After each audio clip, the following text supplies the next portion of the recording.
स्टार्टक्राफ्ट जो कि नॉर्वे की सबसे बड़ी कंपनी है, गवर्नमेंट ओन्ड कंपनी है, जिसमें 16,000 मेगावाट से ज़्यादा हाइड्रो प्रोजेक्ट लगाए हैं। और इंडिया में भी हमारा हिमाचल में मलाना और एडी 2 प्रोजेक्ट हैं पार्टनरशिप में। और अभी हम एक टिडोंग प्रोजेक्ट 150 मेगावाट का लगा रहे हैं। फर्स्ट ऑफ ऑल CII ने ये 4th पावर कॉन्क्लेव रखा और बहुत ही अच्छा इनिशिएटिव था।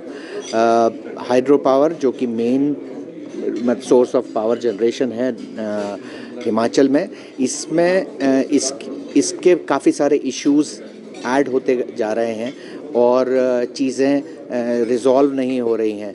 तो ये एक प्रयत्न था कि सबको एक सेम पेज पर लेके आएँ। ऑल्सो गवर्नमेंट का रिप्रेजेंटेशन होता तो उन्हें, और डायरेक्टर ऑफ एनर्जी से थे लोग, इनफैक्ट राज्यपाल जी भी आए थे। तो लेकिन उससे उनको एक अवेयरनेस दें कि मतलब क्या इश्यूज़ हैं हाइड्रो पावर सेक्टर में, और ये स्टेट की प्रगति के लिए भी और देश के लिए भी बहुत ज़रूरी है, क्योंकि Himachal one of the 5 states में है जिसमें हाइड्रो पावर पोटेंशियल है, और बाकी स्टेट्स में कम है या नहीं है। इसलिए ज़्यादा ज़रूरी है कि हम ये hydro power potential, pump storage projects या ग्रीन हाइड्रोजन और हाइड्रो पावर में अगेन स्मॉल हाइड्रो और लार्ज हाइड्रो दोनों की हमने बात की आज। तो इसी पे काफ़ी चर्चा था, डिस्कशन था। हिमाचल की तरफ से जो सोच है कि सोलर प्रोजेक्ट्स भी हम लगाएं और बढ़ाएं, तो उसमें कुछ कंसर्न्स भी थे कि सोलर दूसरे स्टेट में या दूसरी जगह ज़्यादा आसानी से लग सकते हैं और ज़्यादा सस्ते लगेंगे और ज़्यादा आउटपुट देंगे, तो कोई हिमाचल में सोलर प्रोजेक्ट क्यों लगाएगा? वो देश के लिए भी वेस्ट ऑफ रिसोर्स है अगर इस तरह से करेंगे तो।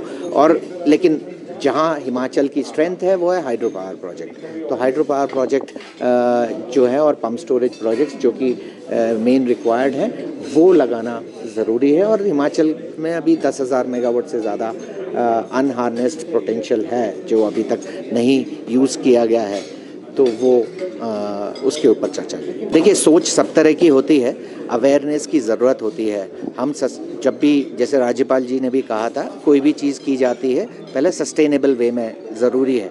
कुछ डेवलपर्स हो सकते हैं जो चीज़ों को ख़राब तरीके से कर रहे हैं। अगर आप नॉर्वे का देखें, 16,000 मेगावाट हाइड्रो पावर कंस्ट्रक्टेड है वहाँ पर, 16,000 मेगावाट। और टोटल अगर देखा जाए तो more than 21,000 megawatt hydro power है।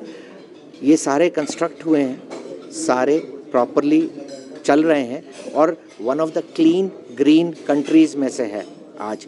कभी वहाँ पर ऐसे नेचुरल कैलामिटीज़ और ये सब का इशू नहीं हुआ। और रादर हाइड्रो पावर प्रोजेक्ट्स और डैम होंगे तो आपकी रिवर को रेगुलेट कर पाएंगे।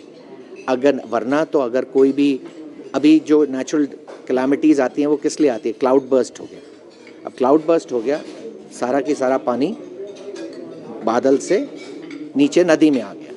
अब वो पानी तो स्ट्रेट अवे तबाही मचाएगा ही।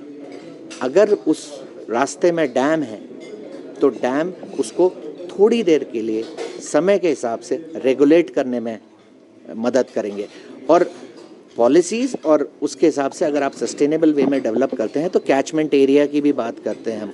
हमेशा कैचमेंट एरिया के लिए हर प्रोजेक्ट 2.5% सरकार को देता है कि सरकार वो कैचमेंट एरिया बनाए। तो रिवर को रेगुलेट करने के लिए ये कैचमेंट एरिया बहुत इम्पॉर्टेंट होता है, और वो सरकार को उस पैसे से डेवलप करना चाहिए और बनाना चाहिए, ताकि रिवर्स फैले ना और चीज़ों को ब्रेक ना करें इस समय। तो हाइड्रो प्रोजेक्ट्स तो हेल्प करेंगे आपको rather than the other way around. ये तो सोच की बात है। मैं इसलिए नहीं कह रहा क्योंकि मैं इस इंडस्ट्री से हूँ, मैं इसलिए कह रहा हूँ क्योंकि वर्ल्ड ओवर यही थॉट प्रोसेस है। Hydro projects are helping in terms of regulating the rivers.